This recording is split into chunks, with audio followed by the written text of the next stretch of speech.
大家好 ，Hello， 歡迎嚟到今晚呢一個法律嘅講座啦。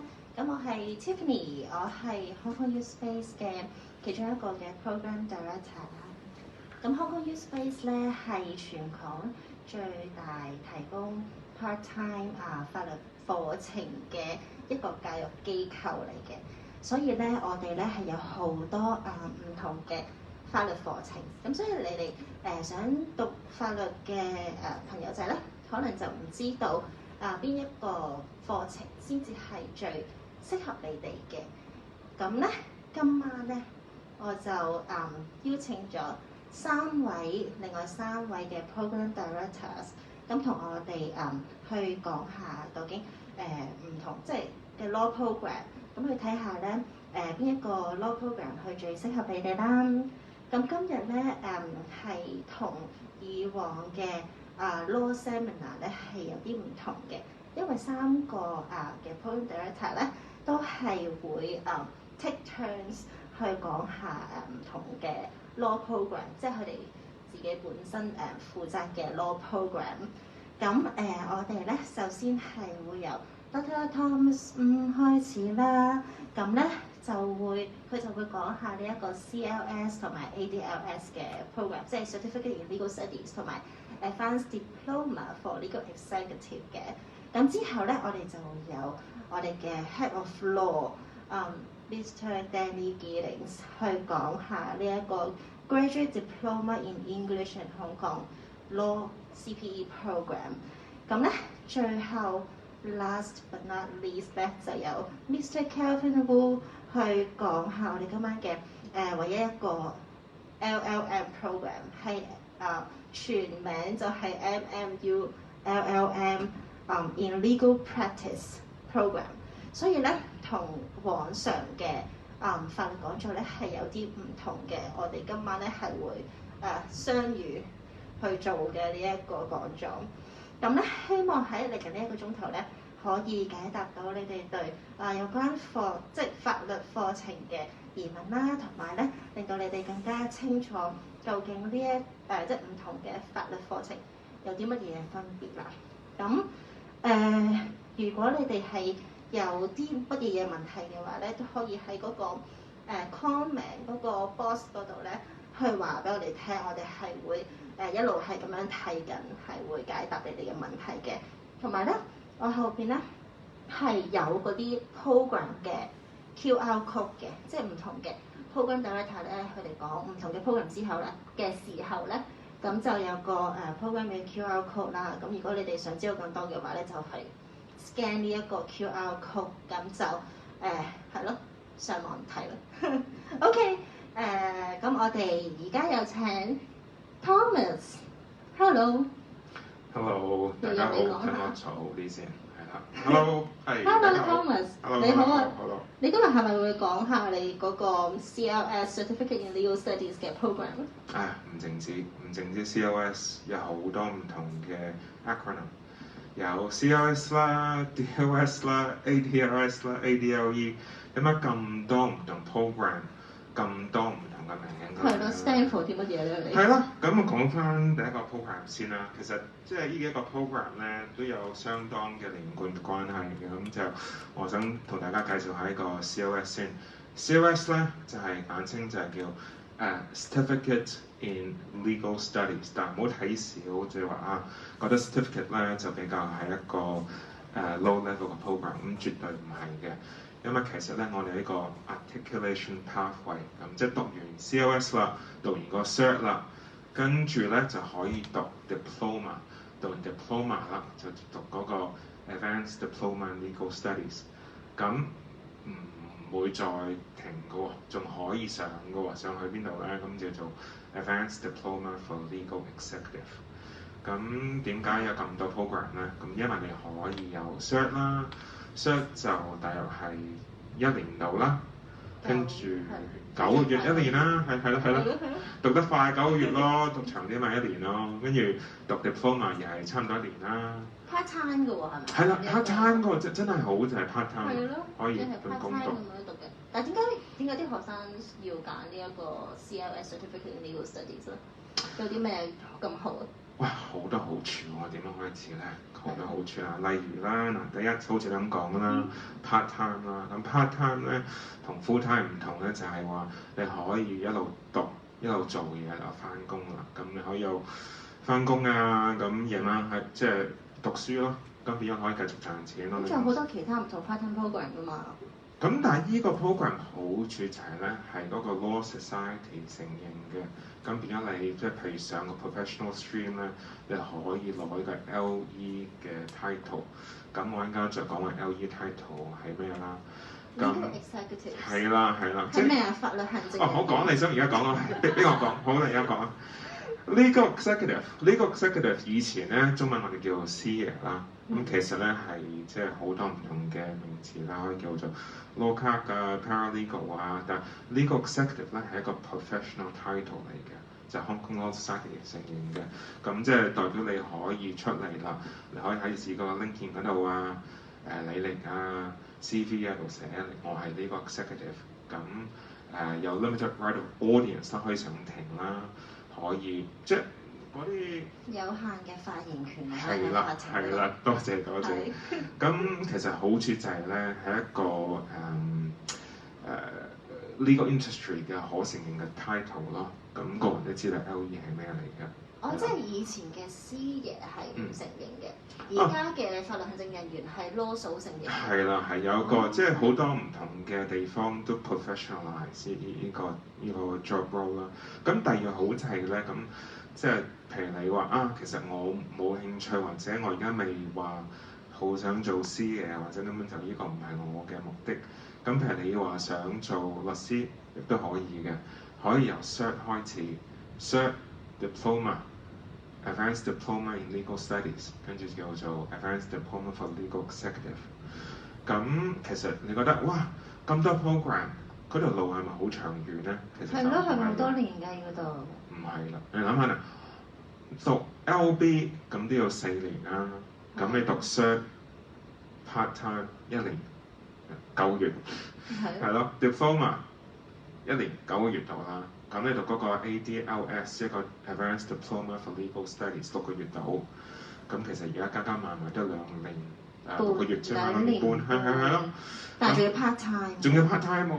係咪讀完 ADLS 之後咧 ，Advanced Diploma in Legal Studies 就可以做法律行政人員？係啦，咁你可以一路做 LE，咁一路讀呢個叫 Advanced Diploma for Legal Executive， 咁可以最快2年就讀到啦。咁當然啦，你想話啊，我想長啲時間讀係得，我想去少啲時間讀係得，係咯。咁最快2年讀完，咁加埋咁都係4年半啫嘛，最快可以。咁同一個 full-time LB 差唔多啫，所以係啦 ，OK。咁我哋講下個 starting point 先啦，不如 Certificate in Legal Studies 係即係最開始要有呢一個 program 讀起。咁點解咧？其實個收生門檻係點樣樣咧？任何人都可以入嘅，咁就係冇呢個admission 嘅即係 criteria 啦，即係唔使話考 IELTS 啊、GMAT 啊咩都唔使，總之你今日想去報讀就可以入到㗎，係咯。即係連 DSE 都唔使係咪啊？唔使，你話我根本就冇任何學歷，咁都讀到嘅。咁當然啦，咁你要聽到我哋即係識聽我哋嘅講座先得啦，因為我哋係英文教學嘅。咁當然即係你覺得自己講咗 lecture 係啦。咁當然你自己有即係最低基本嘅英文程度啦。咁但係你自己作個決定咯。咁其實好容易嘅，冇個 entry requirement 嘅。咁第二個好處就係咧，每一個 step 你都有個 award， 即係意思係話你讀完 cert 之後啦，攞完 cert 讀 diploma 啦，有 diploma、advanced diploma 有 advanced diploma，etc。即係每一個 step 咧都會有一張證書嘅。咁幾好喎，係咪？即係對比起其他 program，即係要讀幾年先至攞到一張最後尾嗰張畢業證書。係啊，例如好似譬如有啲人讀JD 啦，有 JD 好興講 JD 啦，咁但係讀完1年之後覺得，咦唔好啱自己喎，咁讀完之後，就算你考晒試都好，做晒 assignment，攞唔到任何嘢。咁譬如你讀1年之後啦，你覺得咦？我都係唔係咁中意讀法律喎，咁但係都有張 cert， 係啊。咁即係頭先講咗啦，讀完Certificate in Legal Studies 啦，跟住 Diploma in Legal Studies， 然之後再讀6個月嘅 Advanced Diploma in Legal Studies， 就可以做到法律行政人員啦。咁如果讀 LLB 或者 JD 嘅，有冇呢個 title 咧？冇啦。咁但係我想講清楚就係咧，因為我哋咧就有2個 stream 嘅，一個就叫 General Stream， 一個叫 Professional Stream。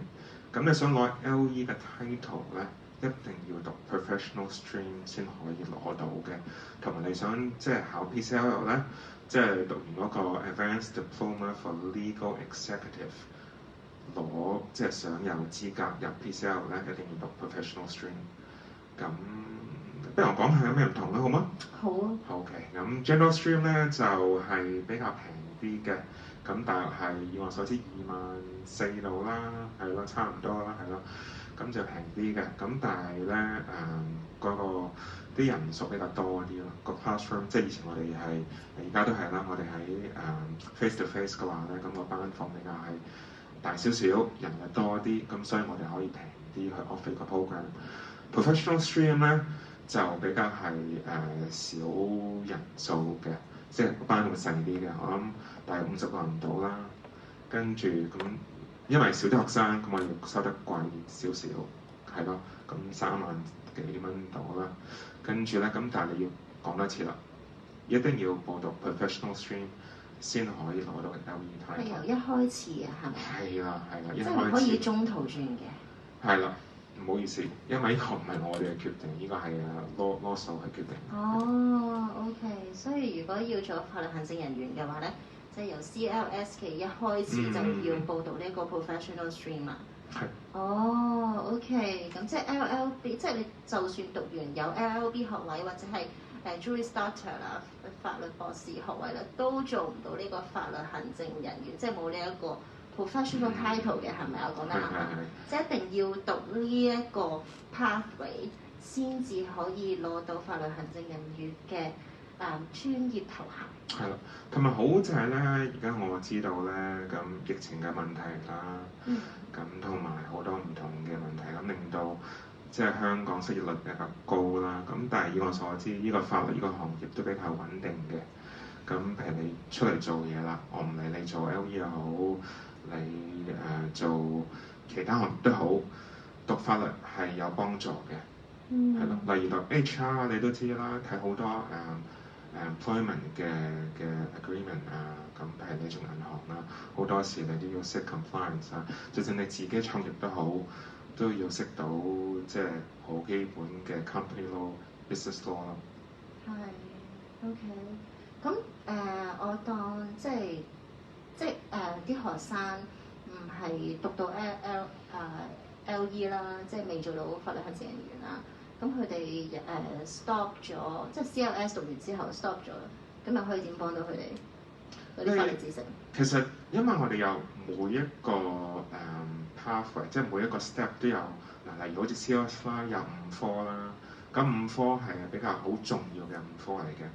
即係同你普通讀 LB 嘅科目係差唔多咯。嗱，你好似話，譬如話第一科啦，就係 Hong Kong Legal System 啦。咁雖然個名叫 Hong Kong Legal System，但係我淨係讀 Hong Kong Legal System 嘅，因為香港都係一個普通法嘅制度。咁你可以話香港啦，咁第時我想去第二個國家度啦，英國都好，咁都要熟悉一個 Common Law Legal System 啦。咁第2科就係 Contracts 同埋 Torts 啦。咁 Contract 合約啦。Torts 即係例如好似疏忽啊、非綁啊嗰啲嘢啦，咁另外就讀Business Association 即係 Company Law 啦，同埋有讀基本法啦、Basic Law 咯。OK， 咁呢個係咪 CEF course 嚟嘅？可唔可以申請政府嘅 CEF？ 可以，絕對可以。即係你唔係讀Cert 又好 ，Diploma 都好，都係 CEF 嘅，係咯。消費券收唔收㗎？消費券唔收啊？以我所知唔收，咁但係你可以咧將個消費券去買餸啊、超市買嘢，咁啊用慳翻啲錢咧，可以報讀我哋嘅 course。OK，好啊，我可以買嘢食。係啊，買嘢食嚇。咁 OK，頭先你話咧讀上去咧，我哋有一條龍嘅，即係 CLS 啊、DLS、ADLS， 跟住做到師爺之後咧，就可以再報讀呢一個 Advanced Diploma for Legal Executives 啦。咁呢一個 program 又有啲咩特別咧？ Advanced Diploma for Legal Executive 其實係一個好好嘅 pathway 嚟嘅，因為以前咧，譬如有啲人即係話想做律師咧，根本就要讀LLB 咯，即係 Bachelor of Laws， 或者讀呢個 JD program。咁但係呢個好處咧，我哋呢個 Advanced Diploma for Legal Executive 嘅好處就係咧，第一係一個 part-time program 啦，第二就係話我哋係會即係 take into account 你嘅 legal work experience 咯。咁即係譬如你出邊有啲所謂係 legal related work experience 咧，咁我哋呢個 program 會 take into account 嘅，咁會即係俾翻個 credit 俾你咯。咁即係你唔使由頭開始啦，因為你譬如諗下讀完 certificate 之後啦，你已經有例如好似 contract law 啊，咁我哋嗰個 advanced diploma for legal executive 咧，咁有啲 advanced 多啲 advanced 嘅 law program 啦，例如好似 advanced company law 啊、advanced contract law 啊咁係咯，咁就即係唔會當你由零開始啦。唔會由零開始，哦！但係佢哋俾 credit 咧係佢哋要做幾耐咧？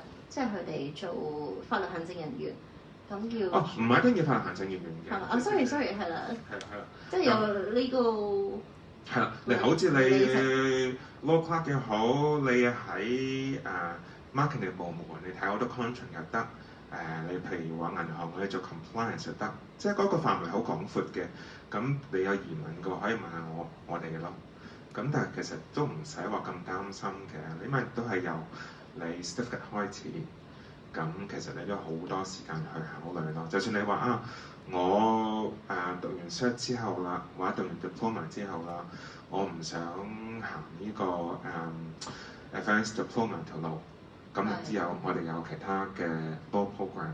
例如好似嗰個 graduate diploma in English and Hong Kong law 啦，咁譬如你話未必話想香港做嘢喎，咁我想去英國度做嘢啦，咁亦都有呢個第二條路可以走啦。咁但係呢個 program 咧，我就唔會講咁多，因為有第二個 program director 會同我哋講嘅。係。咁其實ADLE 呢個 program 頭先話只要做相關嘅法律相關嘅工作就可以。幾多年啊？要3年啦。3年。係啊。哦 ，OK。咁咧好多人都覺得讀法律啦，咁好難嘅喎。咁佢會真係即係係啊。好難咩？我唔係咁難，我少咗8因為你叻咯。唔係。但係讀法律咧，對好多人嚟講，因為 professional 專業啊嘛，咁佢哋就會覺得好難啊。咁佢哋即係嗰個 assessment 係點啊？你嘅功課，咁考試係點咧？佢哋 handle 唔 handle 得到？即係 handle 唔 handle 得到咧？因為你諗下呢一個certificate in legal studies 咧，係收生，即係入嚟咧係冇門檻嘅。即係咧，你係唔需要任何嘅學歷，其實咧都可以入嚟讀噶嘛。咁佢哋可唔可以 handle 到咧？會唔會好難咧？唔會。嗰啲工。雖然你覺得係，Thomas 梗係咁講啦，話唔會好難咧，其實真係唔難咯。因為我哋即係以我哋睇翻以前嘅 past record 啦，嗰個 pass rate 係大約係80至90% 到啦，同埋我哋有3次機會俾佢哋考試咯。第一次考唔到，可以第2次、第3次。咁第一次啦，已經係89% pass rate 啦。咁第2次更加高，第3次更加高咯。咁其實你上堂讀書嘅話，咁其實應該都會 pass 到個 program 嘅。同埋我哋即係好多唔同嘅種類嘅學生啦，有啲係即係譬如而家做緊飲食業啊，咁可能做緊餐廳啊，都嚟夜晚黑嚟讀書。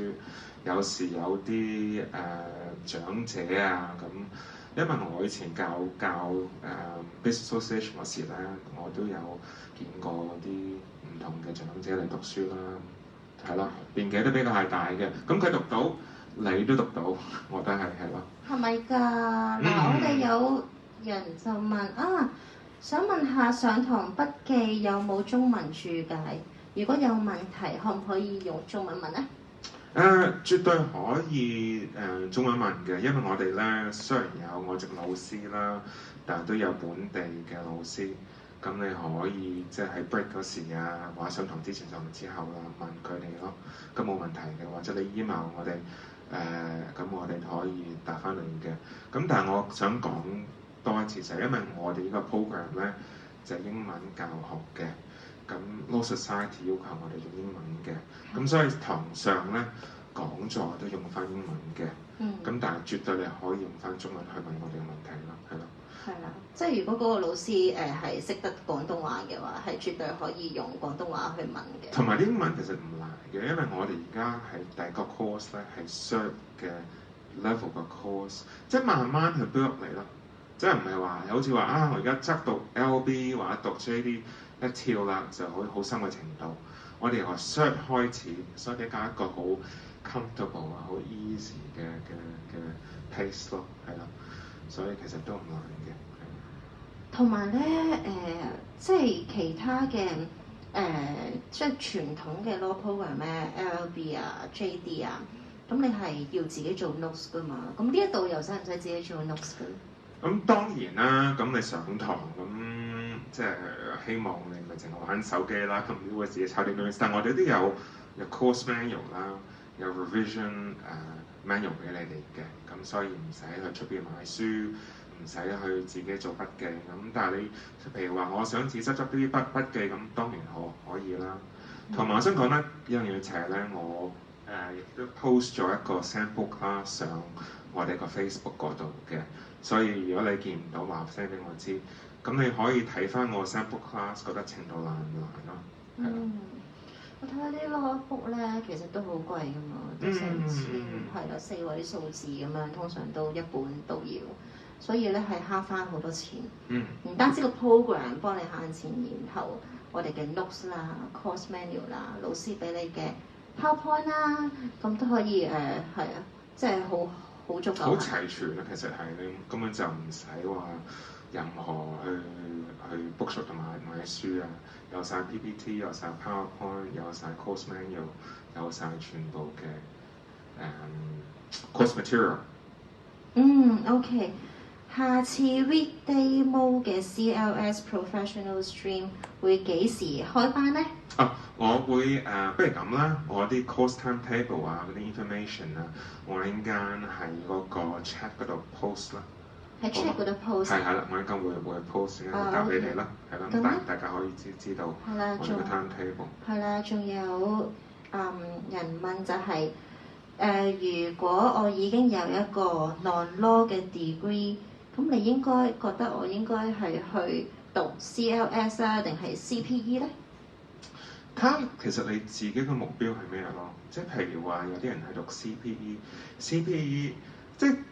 我覺得好難話幫你去揀咯，等於話啊食韓國菜好定話食日本菜好，咁即係唔同嘅人有唔同嘅喜好咯。咁我唔想講太多關於 CPE 嘅 program 啦，但係你睇到個 title CPE， 即係長個 title 叫做 Graduate Diploma in English and Hong Kong Law， 咁好似就係咧英國、香港。即係你讀完之後啦，你可以或者讀緊嗰時，我係諗下啊，我喺英國做律師又得，香港做律師又得。但係呢個 cert 嘅program 咧，嗰個 focus 就係香港嘅。即係譬如你話受 Hong Kong qualification 啦，咁當然就即係話你可以走條路啦，同埋嗰個程度係唔同咯。咁即係我講多次啦 ，cert 係一個比較 easy introduction 嘅，係一個 introductory law program， 就比較好似好 gentle 咁去，即係譬如話讀 law 啦，我擔心啦，讀唔讀到啊，或者我從來未讀過 law 啊，咁你可以考慮嘗試讀呢個 program 啦。咁呢個 program 大概9-10個月㗎。同埋你唔一定要話，我而家要選擇個，你可以讀完書之後啦，覺得咦太容易喎，或者我覺得想有比較挑戰性嘅 program， 咁樣譬如你已經有一個 undergrad degree 啦，你咪申請 CCD 咯，或者你可以繼續讀，你覺得話你中意點都得，係咯。所以係咯。我覺得你講得好啱，即係咧certificate in legal studies 咧，其實係有即係好多有 degree 已經係有 non-law degree 嘅人都走入嚟報讀咯。咁佢哋唔會即刻走去報Llb 或者 graduate diploma 嗰啲，因為佢哋想知道究竟 law 係咪適合我哋先咧，係咪先？咁所以咧佢就會先報呢一個 certificate in legal studies， 然之後再睇下適唔適合自己，再去決定究竟係去邊一個讀上去，係咯。同埋有啲學生就話未必話想入法律界咯，咁當然啦，讀 law program 咁目的好多人目的都係想入法律界，咁但係可能佢哋都係，其實我做緊啲 HR 嘅，我都想留喺 HR 度，但我係想接多啲法律知識，咁呢啲 program 即係我哋呢個 program 係對佢好大嘅幫助咯，咁係咯。OK， 咁樣咧，畢業之後，sorry。我已經CPE 嚟嘅嗰個係 CPE， 我一陣間再問Mr. Danny Giddings 嚇。咁咧有人就問啦，畢業之後同學會唔會都有人去英國執業？有，我哋全世界都有唔同嘅學生。我知道有啲學生走去加拿大啊、澳洲啊、馬來西亞、新加坡、美國都有我哋嘅COS 學生嘅，咁當然啦，我哋呢個 pathway 由 COS 走去 ADLE 係即係有機會俾你香港度做律師，咁但係譬如你話我讀完 COS 之後啦，或者讀完COS、DOS 啦，對我去第二個 Commonwealth 國家冇幫助咧，咁當然有啦，因為睇下好多香港嘅大律師樓啊。都有美國律師啦，有加拿大律師啦，有澳洲律師啦。我自己本身就係澳洲大學畢業同埋澳洲嘅律師嚟嘅，咁所以其實 common law 嘅 jurisdiction 啊，其實都可以走去咯，係。OK， 咁我仲有一個問題就呢一個 CLS program 啦，嚟緊係 online 上堂啊，定係 physical class？要睇疫情啦，同埋政府啦。咁暫時而家我哋都係 online 嘅，但係如果即係政府同埋香港大學嗰個政策有改動嘅話咧，我係盡量都會翻去 face to face 嘅，因為我覺得 face to face 比較係effective 啲啦，同埋我都中意見到學生啦，係啦，同埋老師都中意見到學生啦，咁容易去問問題啊 interaction 啦，咁大家都可以做朋友啊。係啊，學生都中意係咯，冇咁悶啦。係啦，冇咁 dry 係啦。你仲有冇嘢要補充關於呢啲 program？ 冇啦，你嘅 program。好啦，Thank you. So now let's invite our head of law, Mr. Danny Giddings. He's also the program director for graduate diploma in English and Hong Kong Law CPE program. So, hello, thank you for joining us today, Danny. Hi, good evening, Tiffany. Sorry you have to change channels, but you really don't want to hear my Cantonese. I don't know. So, Danny, I heard that you start your legal studies with CPE program as well.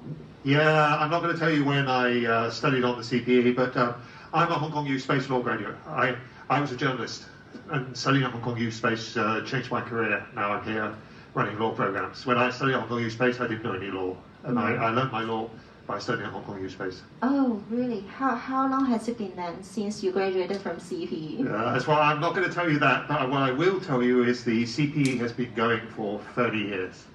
I wasn't in the first intake either, but I was in one of the earlier intakes. Okay. All right. So why did you choose CPE instead of other law programs back then? Well, remember, the Hong Kong Youth Space is about part-time law programs, isn't it? We want to help people who are busy in their jobs. And like me, I was a journalist. I was working at South China Morning Post when I studied it. And it's not easy studying when you're working all day. And programs like the CPE are specifically designed to make it easier for people who've got jobs and family commitments. It's one of the most attractive options if you're actually in full-time employment. I see. So what are the other unique features of these CPE programs? Well, again, you say, Thomas mentioned before, CPE is the short name, isn't it? But the long name is, or the main title is Graduate Diploma in English and Hong Kong Law. And that title really says it all. There's no other graduate diploma in English and Hong Kong law anywhere. I mean, some people have tried to set them up, but they haven't succeeded.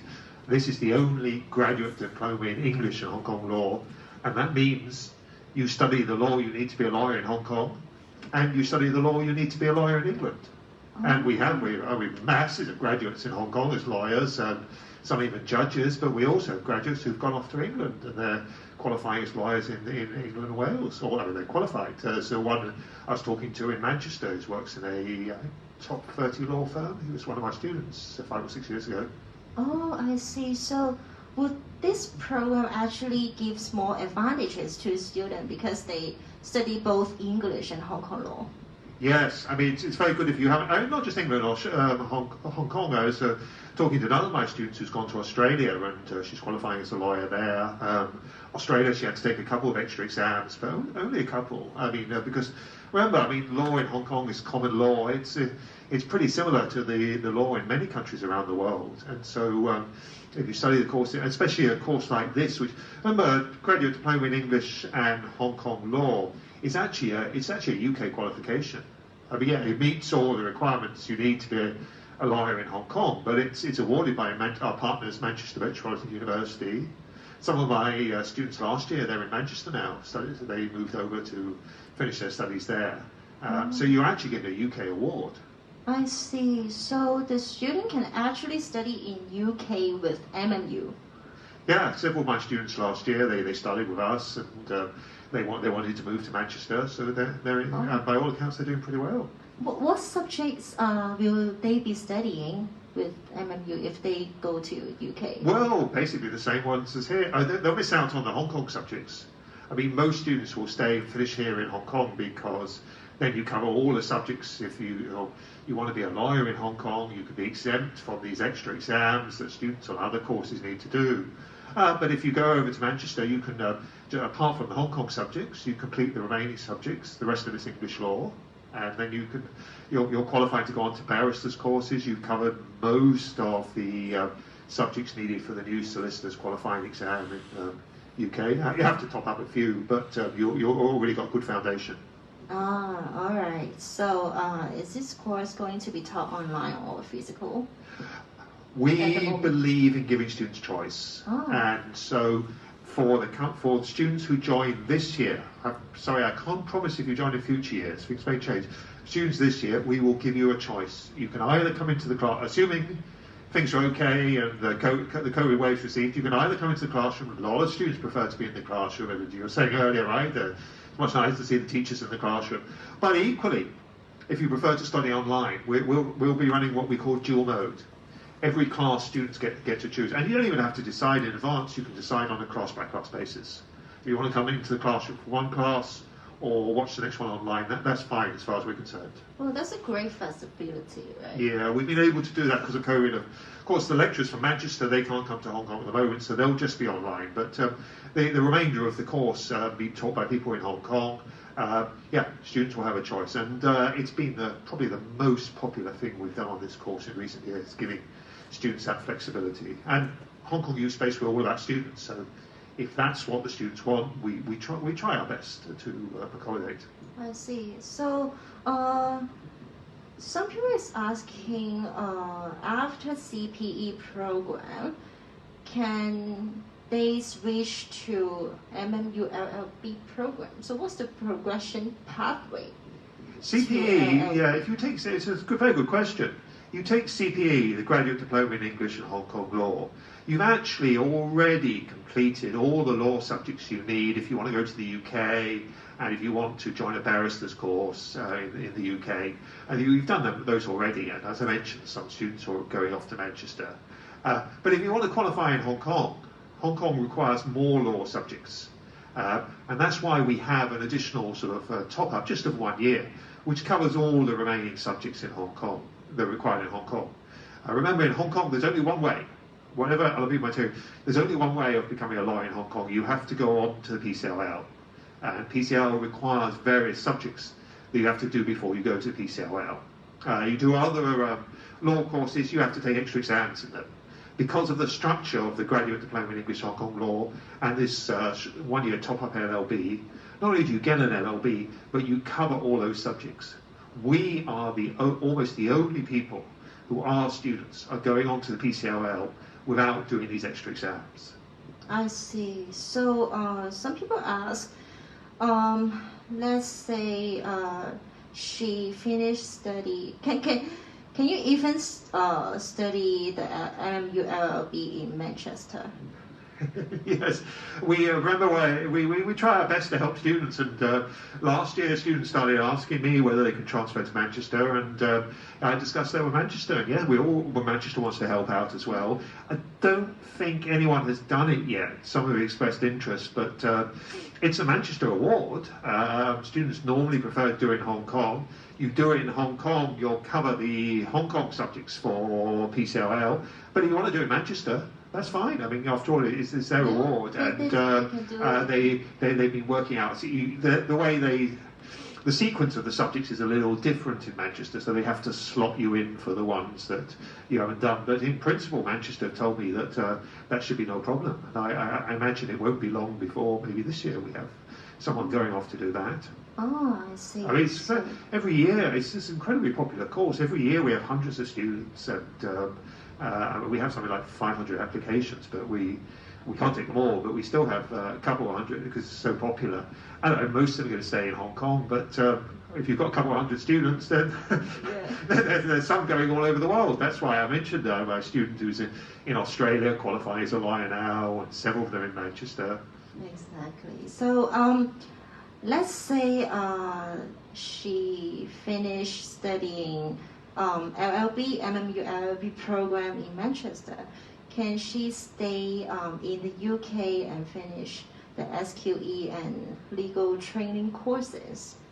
Yeah, she can certainly stay in the UK. Actually, if you want to do the SQE, you want to do it as quickly as possible, maybe you don't even need to do the Mmu-Llb. Just do the Graduate Diploma in English and Hong Kong Law, and then just top up with the remaining subjects and go straight to the SQE. I mean, you could do if you want an LB, certainly you could do that as well, but a quicker route would be, remember the barristers go straight from the Graduate Diploma in English and Hong Kong Law. They don't need to do anything more than that. That's what I did actually. I did the Graduate Diploma in English and Hong Kong Law, and I was called as a barrister in Britain immediately after that. Yeah. All right. So, what other career options that the student have after this CPE program? I mean, besides lawyers. You're right to ask, Tiffany, because we talk all the time about the lawyers coming out of the CPE program. Yeah, there's a lot of lawyers coming out of the CPE program. As I said, a lot of senior lawyers, even judges, and so on, and so many people doing that. But we've got hundreds of students, many doing it for other kinds of reasons. I mean.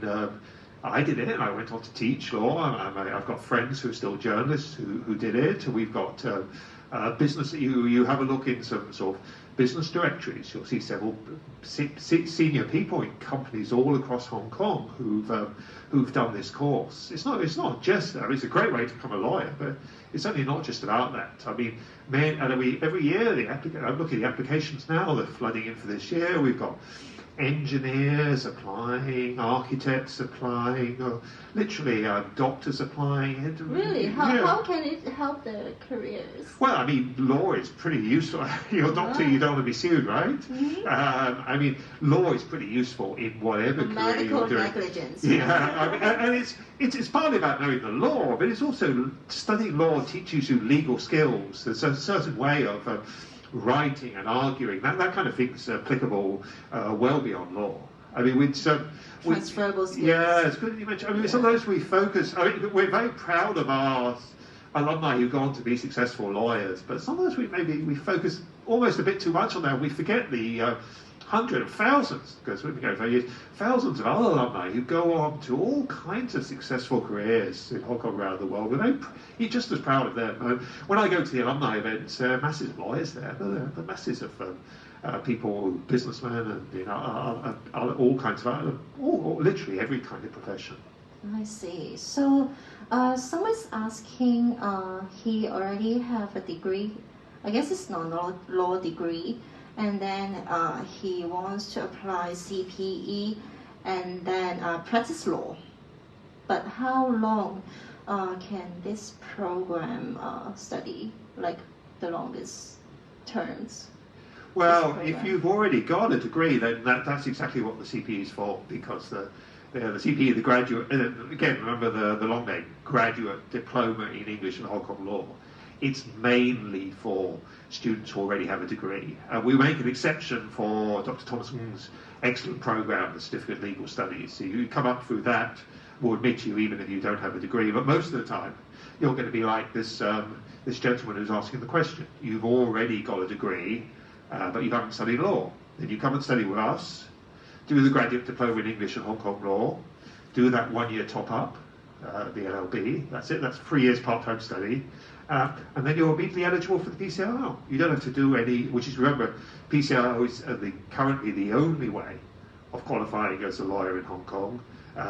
You don't need to do any of these extra exams like on other courses, and no guarantees, but every year we have huge numbers of students being admitted to, far more than any other English law course. Every year we have huge numbers of students being admitted to the PCLL. Our students got very popular. Yeah, something like an 75-80%, varies from year to year, but 75-80% success record.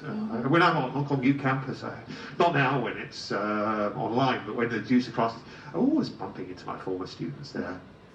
I see. So someone said, I'm afraid that CPE can be tough. Can I study fewer subjects each year and graduate later? If I extend my study, will it affect my chance being admitted to be a lawyer? You do need, it's only 4 subjects a year, but you do need to do those 4 subjects a year. You might want to look at some other law programs. 4 subjects a year is nothing. I wouldn't say it's nothing, Tiffany. I mean, you still have to. I mean, to be fair, it was 3 subjects a year when I did it, but still, I'll let you into the secret when I did it. The course starts in September, right? Yeah. For a start, I missed about a third of the classes. Secondly, I didn't really start working till January. Oh. And I don't want to brag about it, but I got distinction. How did you catch up? I got a distinction. So if you can start working in January and get a distinction, then maybe you're just too outstanding. Well, no, there's plenty. Oh, you look at our results. You're something like on the LLB, the pass rate was something like 98%. So CPE is a little lower. So I don't need to check the figures, but you're still talking in the 80s or so. I think high 80s. So. Yeah, you do need to do 4 subjects a year. That's the way it's structured. But please don't worry so much. I mean, it's not. Just talk to our alumni. I mean, hundreds, literally thousands have done it, and vast majority passing, and most of them doing pretty well.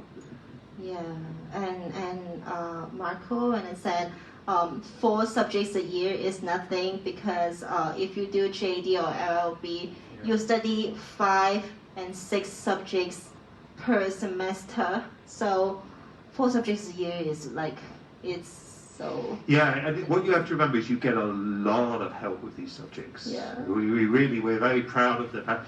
You have, remember this is a Manchester course, you have the Manchester lecturers at the beginning of the year, then you have local lecturers for the rest of the year, and then the Manchester lecturers are back for revision classes right before the exam. So again, it's best to, don't trust me, to talk to our alumni, and they're the ones who tell you that this course does seem to prepare you really well for exams. I see. So someone is asking after the completion of CPE, so what is the academic requirement to get into the Mmu-Llb, I suppose? Yeah, don't worry. If you're thinking about going from CPE to Mmu-Llb, we will as long as you pass the CPE, we'll guarantee you a place on the Mmu-Llb. That doesn't apply for students trying to come in from other institutions. Our courses are so popular and you're much better preparation for PCLL. Every year we have students who've started their studies elsewhere applying to switch across to the Mmu-Llb. And for them, I'm afraid, obviously our own students take priority, they have to go on the waiting list. Sometimes we can admit them, but we can't guarantee it. But if you start on the CPE, we'll guarantee you a place to continue to the Mmu-Llb. Manchester also said last year, they'd guarantee you a place if you want to switch to Manchester. That was last year. I have to double check the situation this year. But again, I mean, you start studying with us, we look after our students and we try to take them all the way through. Yeah, that's good then. She wants to clarify that after the CPE, is that she can directly apply to legal training courses? Yes, UK, for right? UK legal course. For UK, you only need the CPE, the Graduate Diploma in English and Hong Kong Law.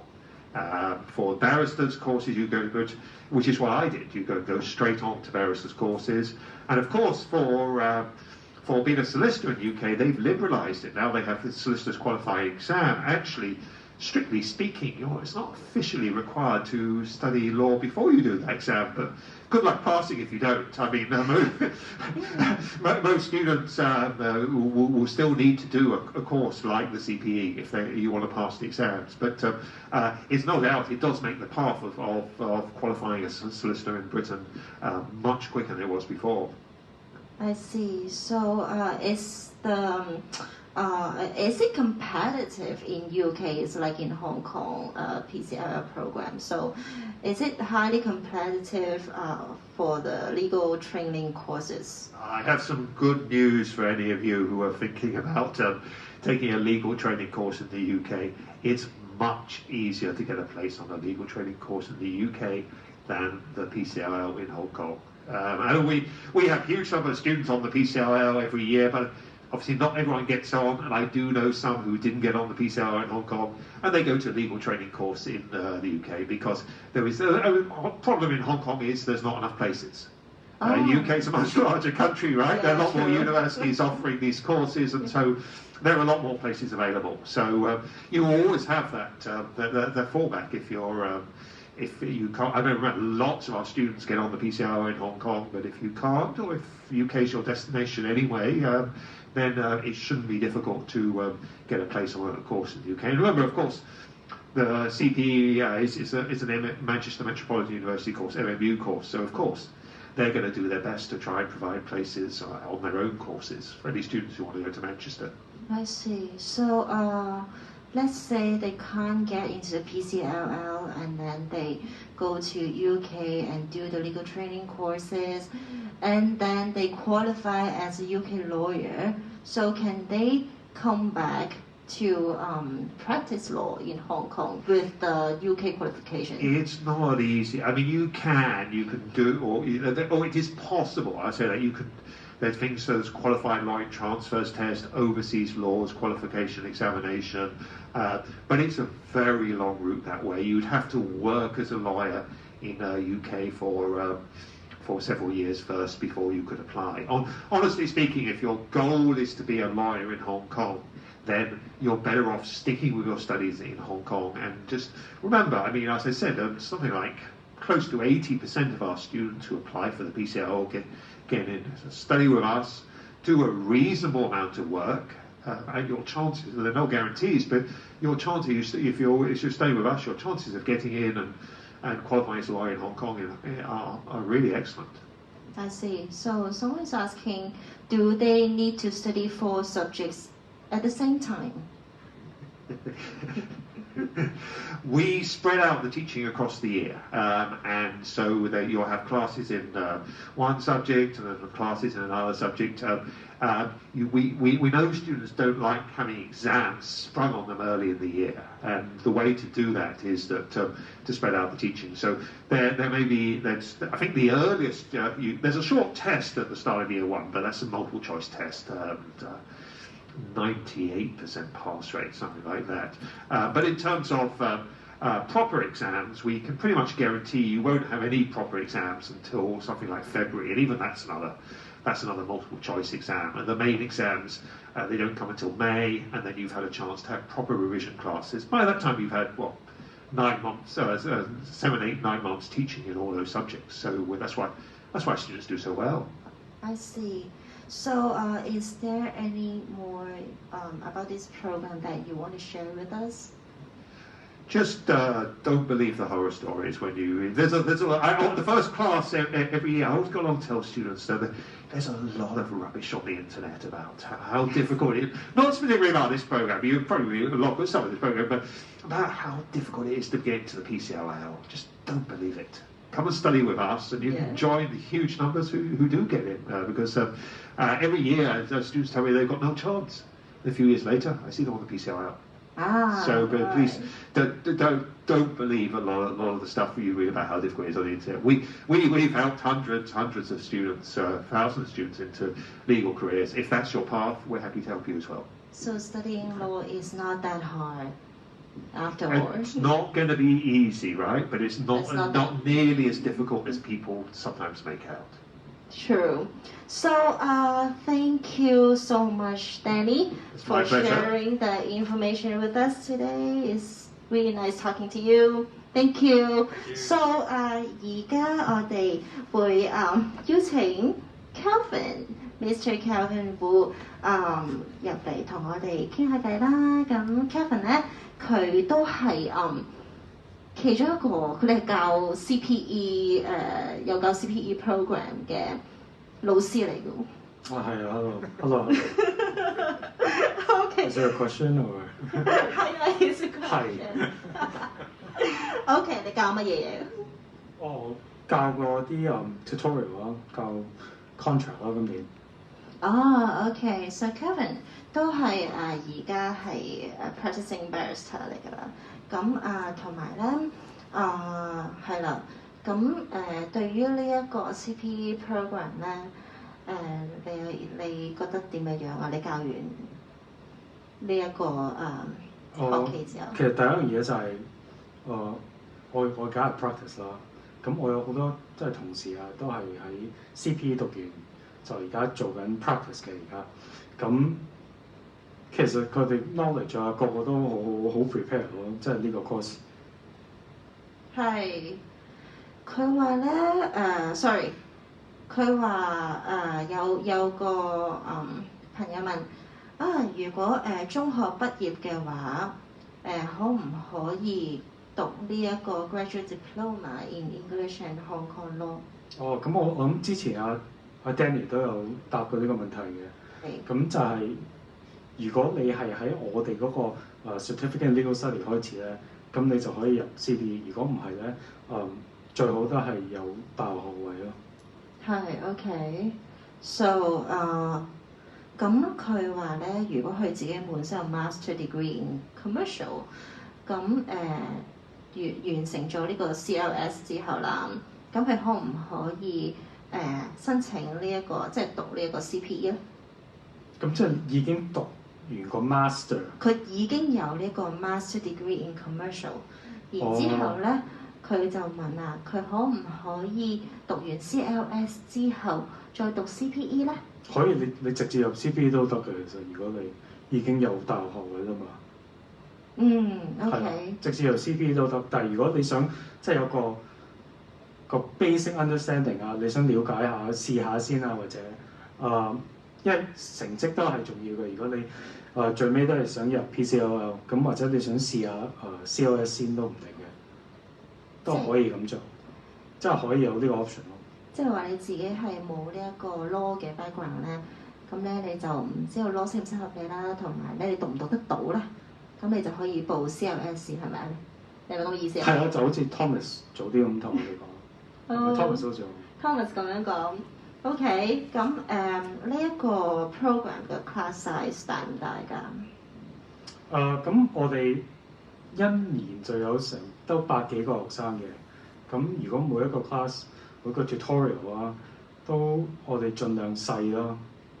咁我諗20零30個度啊一個 class。即係除咗呢一個lecture 之外咧，仲會係有 tutorial 嘅。對，就我教嗰啲咯，就 tutorial。OK， 咁咧每個 lecture 就100幾個學生。每個 tutorial 咧就係20至30學生。20至30個度咯，睇嗰年 class size 咯。係 OK， 咁幾多個鐘頭 lecture？ 幾多個鐘頭 tutorial？tutorial 做啲咩㗎？咁我唔詳細講每一個 tutorial 啦，但係咁我哋 go through 即係 from questions 咯，即係 exam questions 嗰啲咁嘅嘢咯，咁即係 prepare 你考試咯。OK， 所以喺 tutorial 咧就係同你哋練習下嘅 problem type， 即係嗰啲 question， 即係幫咗你哋點樣去考試係咪啊？係。OK， Kevin， 你除咗教呢個 CPE 之外咧，你仲有一個 program 係叫做 Mmu-Llb in Legal Practice 嘅，係咪啊？係啊。可唔可以 briefly 講下呢個 program？咁呢個 LLM 咧就係 postgrad 嘅，咁就係個 master's degree 嚟嘅，英國 master's degree 啦。咁佢就係 require 你，即係我哋讀完咗 PCLL 啊，或者喺英國讀完LPC、BPTC 嗰啲學生啦，咁你讀完咗嗰個咧，你就可以讀我呢個英國 LLM 嘅。I see。咁即係 Masters in Law，sorry。所以呢個 program 嘅 target student 係有啲唔同嘅，即係佢哋係一定要已經係有 PCLL 攞咗 PCLL。即係好似你讀完 CPE 啊，然後你想做律師。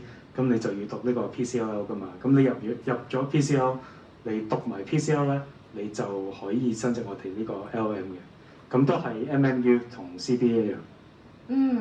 咁如果讀完英國嘅BPTC 或者係即係個 bar 啦嘅 course 啦，或者係 LPC Legal Practice Course， 即係 for Solicitor 嗰個，咁可唔可以報呢個 program？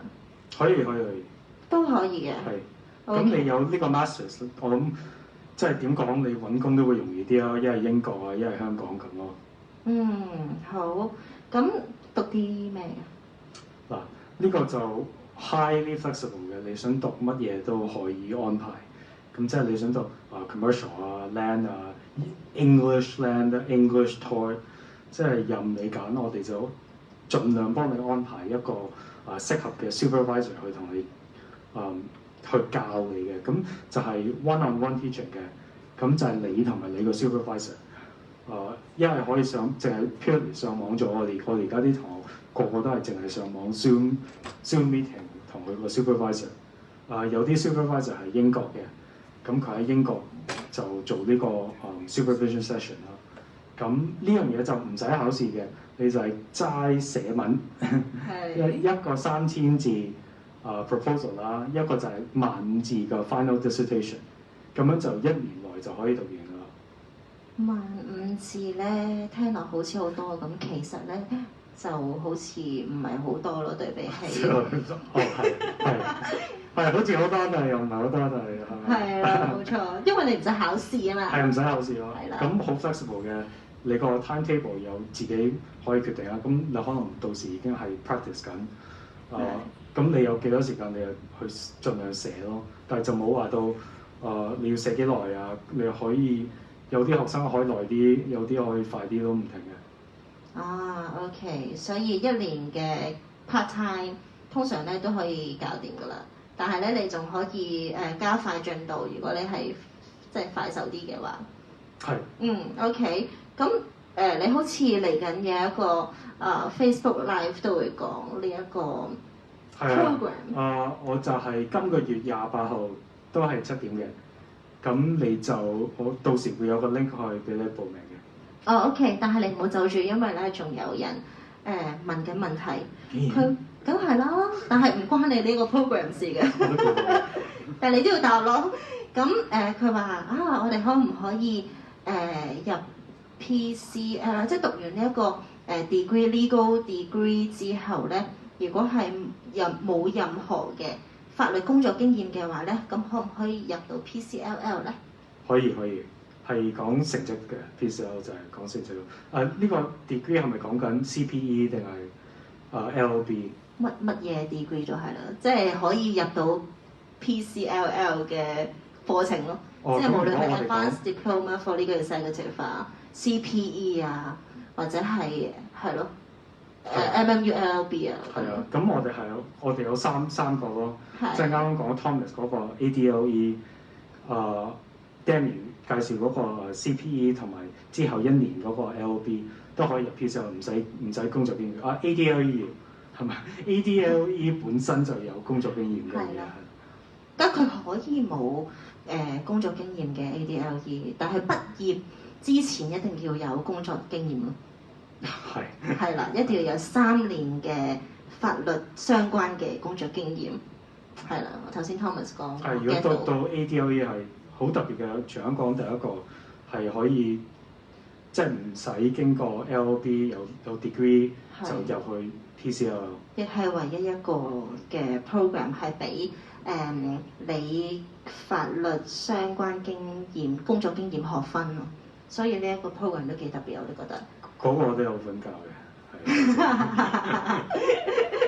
咩啊 ？tutorial？ 唔係我 criminal law lecture。lecture 啊，辛苦晒。好啦，咁佢話咧，佢話而家有人就讀緊 CLS 啦，咁係咪可以直入 CPE， 唔使再讀 Advanced Diploma in Legal Advanced Dip or Diploma in Legal Studies？ 佢話我而家讀緊 Let me rephrase， 再嚟多次，我而家讀緊 CLS， 咁係唔係可以直入 CPE？不用再讀 Advanced Diploma or Diploma in Legal Studies。Advanced Diploma for Legal Executive 同埋 Diploma in Legal， 我諗咧，不如我答你啦呢一個問題。